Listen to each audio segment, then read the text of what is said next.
today, classic dynamo and regulator conversions. Here to see Pete. I've just had a quick peek inside. He's got something pretty old in there. We'll have a look at that in a bit. Right, here we are. This is Pete. Pete, you're going to tell me all about what we got here. So, what's the plan today? The plan today, well, Friday is always invoice and billing day. Okay. But as you can see, we've already had 2 or 3 people here this morning and bringing and dropping stuff off to us. We've got a three-wall Agonda Dynamo there.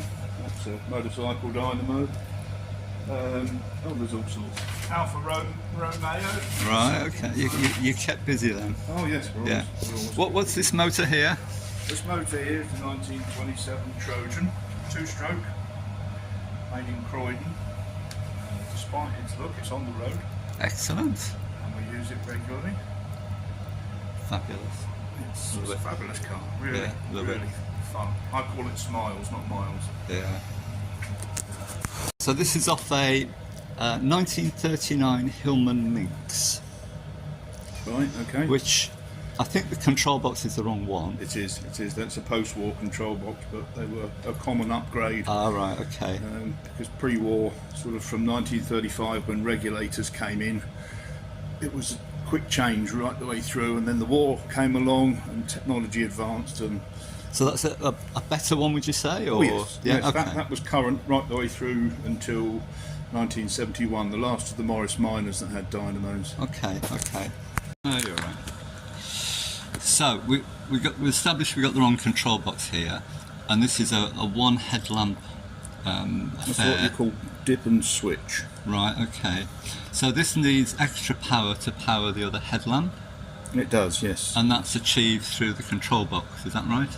It's achieved through the dynamo. The dynamo Right. that you've given me Yeah. is a ventilated dynamo.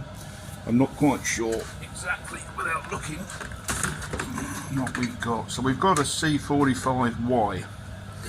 Now, C45Y, although this has been modified, someone's put this fan on because there are some very little, some little slots there to ventilate. C45YV is a ventilator. The V stands for ventilated. These are a cracking little dynamo. Okay. We often rebuild them, and they're good for 14 amps.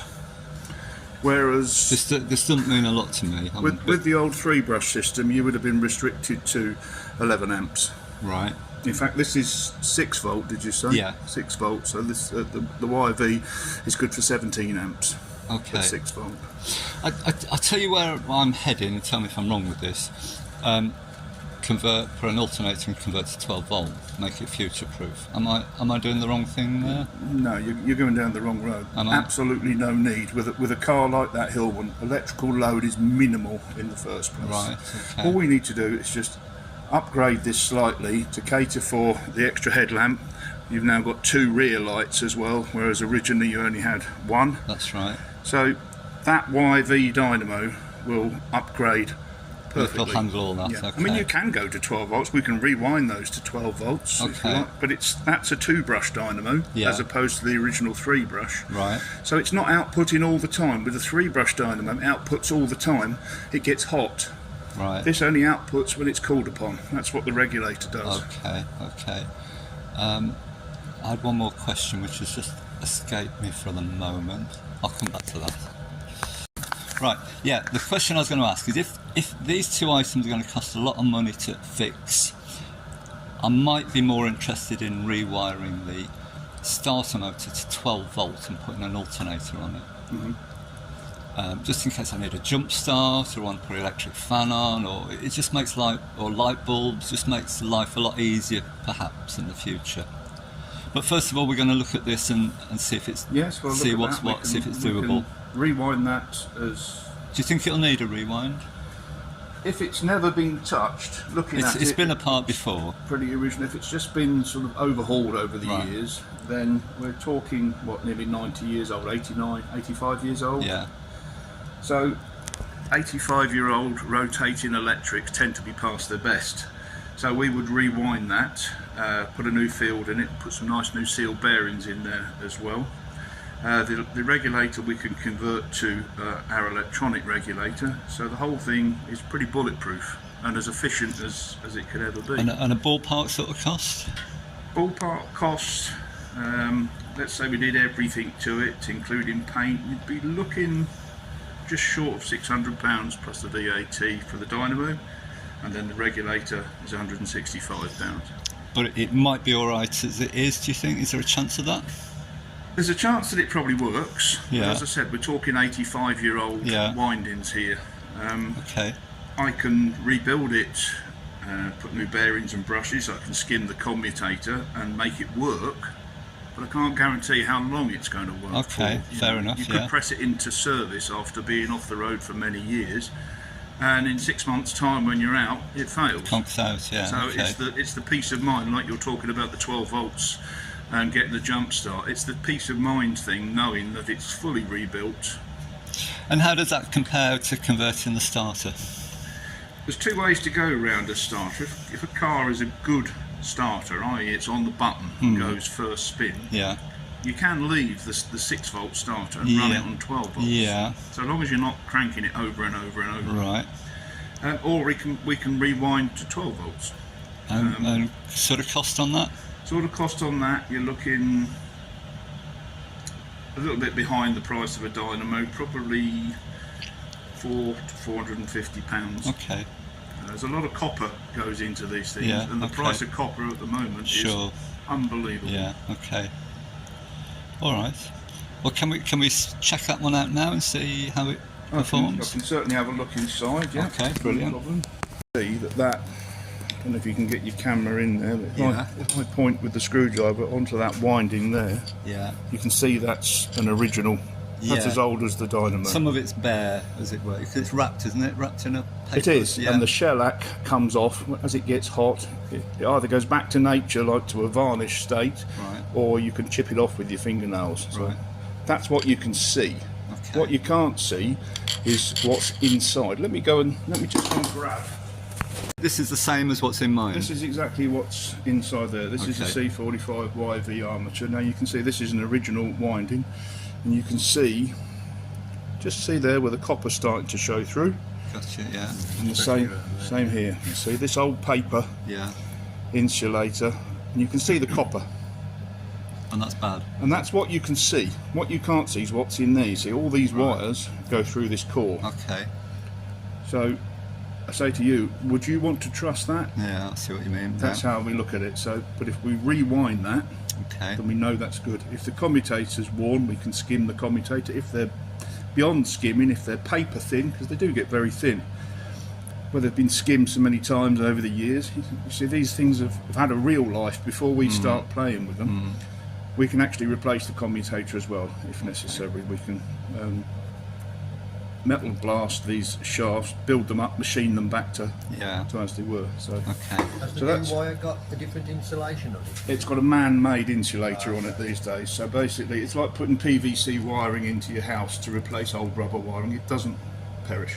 It doesn't perish at all. So you can guarantee, It's going to last. yes, if this was just to be restored using its original parts, it might work on the test bench.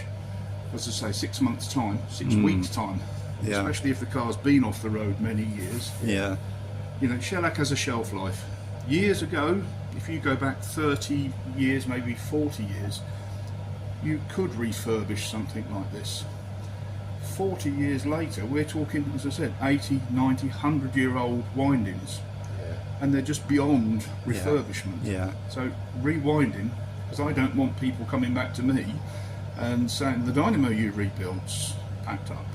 Yeah, yeah. But if I replace very old windings and deteriorated windings, I can put a guarantee on. Yeah. We can only guarantee what you've done, can't you? Exactly. Yeah. Exactly. So looking inside this as well, we've got the field circuit, which is held in by these two screws here, which is a magnetic circuit, and what copper wires taped with cotton tape. Now that deteriorates again.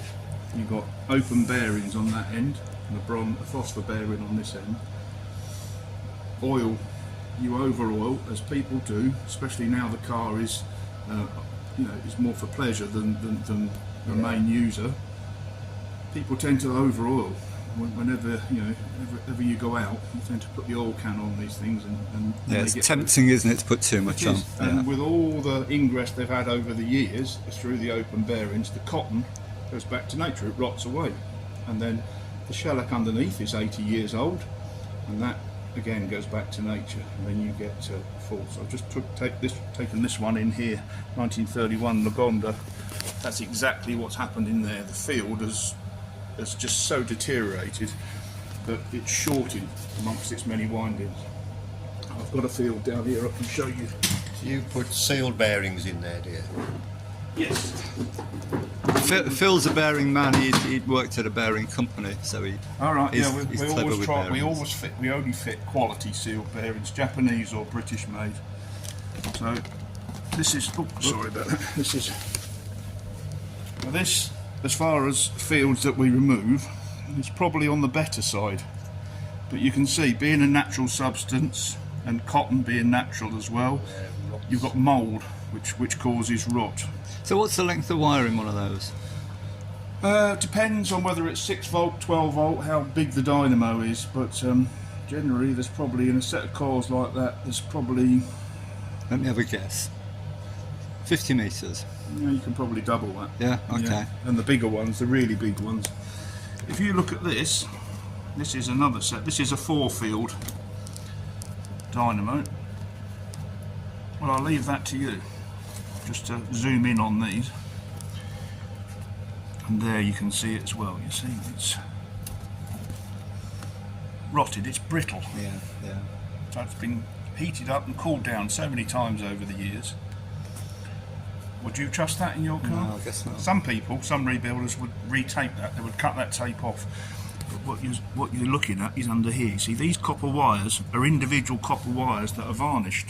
And if you take a look at that, And is the varnish an insulator? it Or- is. yeah. Yes, it is. That. And if that breaks down and they touch each other, that. Well, that's it. If you look at that, that's kind of welded together. The shellac has gone back to nature, and it's welded together. So the shellac is soft. So And does that stop it working, or just make it less useful? that's what causes failure. Right, Yes, okay. definitely. That's what causes a failure. Gotcha. These Sorry, these are 12 volts. These yeah. are 12 volt, but we can do them in 6 volt. We do lots of 12 volt upgrades for smaller cars, but these are freshly wound. So you've got PVC coated wires, and this is a man-made varnish. You can feel, if you can feel the quality of Yeah. That's not going to go anywhere. That's going to last a lifetime. Yeah. So yeah, that's the difference between what you've just seen and what we will put in. We only use quality bearings as well. Flag bearings. FAG. Yeah, we had a flag company by us actually. There's, When the flag were there, Oh, weren't the they? distributors, weren't they? Timkin there. That's your place. Is that your Worked place? it- yeah, British worked at Timkin. yeah. So yeah, I don't believe in fitting inferior bearings. We've got lots of new. Well, they're not expensive anyway, are they? Really? Not too expensive. The metric stuff isn't. Is it? The imperial Ah, stuff right, can be a okay, bit more okay. expensive. I've just paid £75 for a bearing. Oh right, okay. So you know, I'll take that back. but generally, no, they're not. I always look at an imperial bearing is generally about 3 to 4 times the price of its Right. metric equivalent. Right. But what price on quality? You know, I don't. Look at the stuff here. Well, that's all core that we've got in there. That's the more common stuff we do. And you work on your own, Pete, do you? No, there's 2 of us here. Oh right, okay. In the workshop, there's Neil as well. What's under cover out there? Undercover out there, that's a car of my own that's in there. It's just, yeah, it's bust out the garage here. What does this do? This is the Krypton CH10 test bench. This is the heart of the workshop. Everything that we get in goes on here to see what it does or what it doesn't do, and then everything that's rebuilt goes on there again to make sure that it performs as it should. What? Basically replicates your car. So there's a pulley here. This is a big vise that we clamp the dynamo in. There's a big pulley there, which we drive with, and these are your voltmeter. So this is volts out of the regulator, engine RPM, and this is current out of the regulator, and this is field current. The all important, what goes into the field is proportional to what comes out of the dynamo. So where did you find that machine? This came from it only had one owner when I bought it, and he From a garage or something, or? No, he was a little old school auto electrician that worked on his own, and I bought this machine, and to be honest, it was like new. It had hardly ever seen any hours. Yeah. In fact, in the back of it, there's a big variomatic clutch in the back, and Krypton used to put a set of spare belts in when they sold these things new, and a little paper tag tied to those belts to say the part number and the fitting. Yeah. And that was all still in there, untouched. So we gave it a damn good service. So how old's that?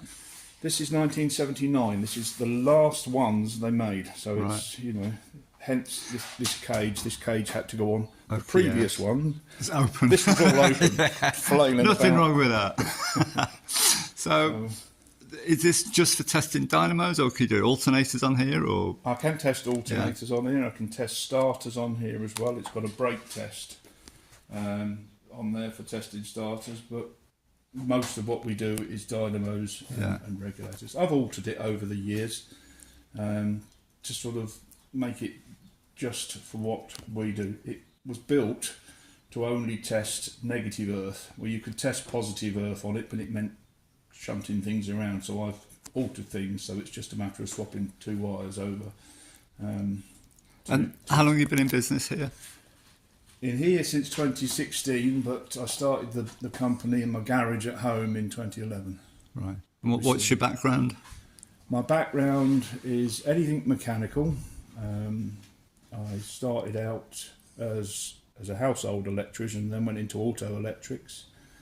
Found myself driving, doing a bit of HGV fitting, and then becoming a driver, and then thought, no, this has just gone full circle. I need to get back to what I'm best at. And it looks like you kept busy at this. We're always busy. Yeah. We're always flat out. We work for companies and individuals all over the world, from Australia to the States to the UK, across Europe. We're always kept busy. Okay. Set this up. I'm not too sure that I'm going to... Will it clear? Just about clear that.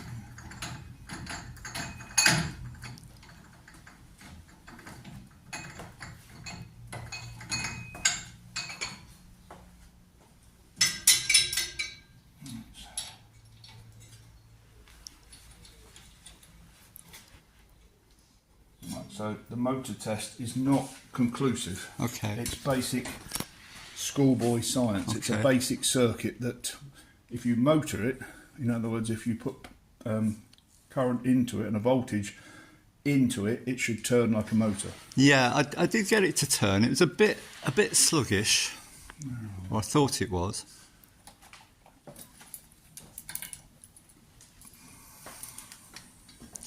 And the drive on, there's no water pump on this car. No. It's just and there's no adjustment for the fan belt. It's a fixed length. You can't. Well, I put that on. Oh, did you? Yeah. Right. Well, back in the day, there would have been a fan belt that would have been exactly the right length for this. But trying to get it on and off, I know. impossible. Especially with old stock fan belts that are rock hard. Right, okay. So I basically connected the field direct to the output brush, the D brush. Watch the fan on the wire. Yeah. I'm just going to make sure that this is... Shall I hold? You're okay?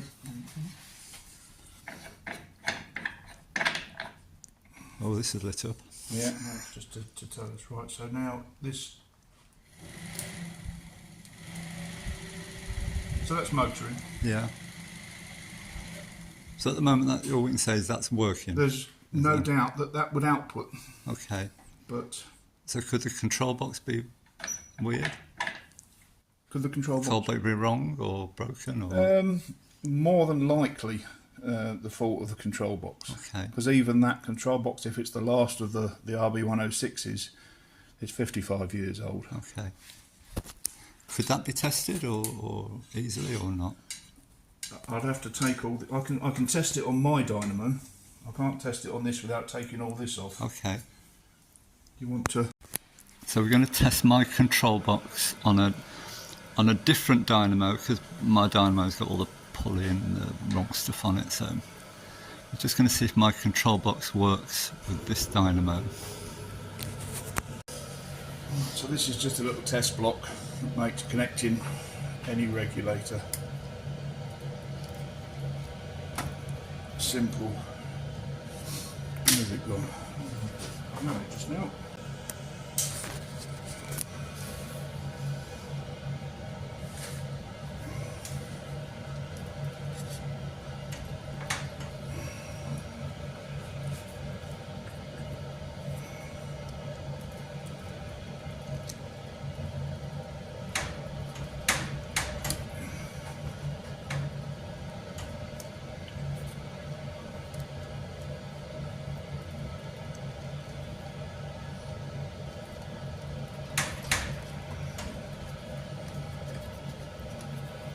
So I guess you see stuff from all sorts of cars, and anything We that do. stand out particularly as you do a lot? Is it Austin Austin Sevens. Morris? Austin Austin 7? 7s. Yeah. They're the backbone. Yeah. And they just go for a rebuild generally, do they? Two brush conversion all the time with Austin 7s, because Right. the little C35 that the Austin 7s were fitted with were very, very feeble, and Austin 7 boys are like motorcycle boys. They don't like I don't like paying change. someone Oh, to right. do something for them, so they tend to run their cars, the charging system into the ground.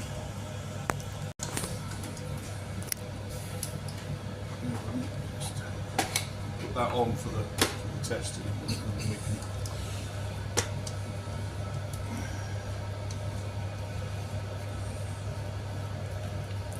So if we find that this works, it's a problem with the wiring further on from that. Would that be right? Yes, it will be sort of south of the regulator. It'll either be the dynamo or the wiring on your car. As I said, the dynamo looks like it might output. Right. How long's the car been off the road? 40 years. No. Yeah. The wiring's definitely going to be. Oh, the wiring's pretty ripe. Well, with a car that age, Oh, I should totally rewire you it. need to be rewiring. Yeah. Right. Negative alert. So we swap this over. This test bench tests 6, 12 and 24 volts, you see. So we swap this over and it connects the batteries, just a 6 volt battery. So we're testing at 6 volt. And your dynamo in there's 6 volts, isn't it? Is That's that a right? 6 volt Lucas Yeah. C39.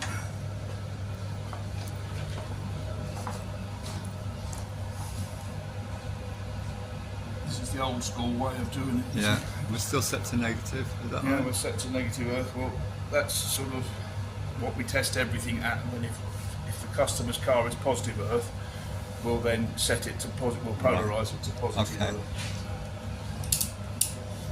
So, right. Okay. So you can see you can see on here. This is battery voltage. Okay. So when the dynamo starts up, this is actually. If I switch that to battery, that is my battery voltage now on the bottom scale, so we're just under 7 volts. Yeah. Okay, so if I turn it to there, that's connected to the dynamo, so that will tell me what's coming out of the dynamo. That's the speed that we're turning it at, and that's the current on the top scale that will be coming out of the dynamo. I'm sure this will mean something to somebody. Just double check that we're all good down there. Do we need safety goggles? No, well, it will get a bit loud. Sorry. I'm sure we should be in high vis.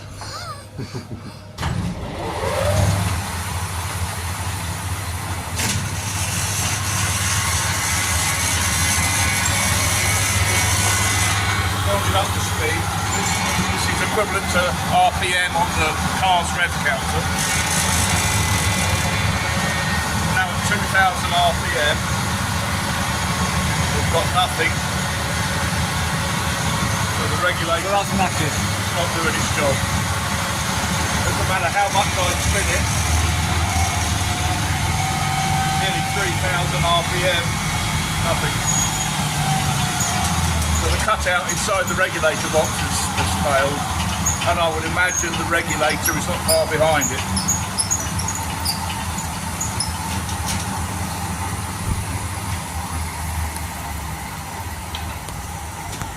Okay, so that's 20 volts you said that I would need for that. 20 amps. 20 amps, sorry. If I was going to convert your dynamo to 12 volt, I'd rate it at 14 amps, which is plenty Okay. for a car. It's overboard, but and then if you was to fit LED bulbs as well, Yeah. you could bring your headlamps down to just 2 amps between 2 headlamps. Whereas at the moment, And would this system, you know, if my Dynamo was rebuilt and that was replaced with electronic, that would power normal headlamps, would it? that would power normal headlamps, or it would power. The way you've got to look at it, if the less load there is, the easier the life the dynamo gets and the charging system gets. Right. The more you load a dynamo up, the hotter it gets. Okay. When things get hot, their efficiency drops off. But running 2 headlamps, would they be getting hot? Well, if you put 12 volt, if you did go to 12 volts, and you put, for argument's sake, Well, if I'm going 12 volts, I'm going alternator route. right, okay, well, Yeah, the problem is that would be 6 volts. So let's say you've got 36 watt headlamps. right. So that's 6 amps per headlamp. So that's 12 amps Okay. out of the 14 that you've got. Right. Oh, sorry, 17 that you've got. And then you've got your tail lights, dash lights, side lights, that all add up. So you're getting very close to your maximum. Right. Whereas with LED, you could drop that to less than 4 amps. Yeah. Okay. So your dynamo's ticking over, yeah. earning its keep rather than working flat out. Okay. Good. Thank you for doing that. Okay.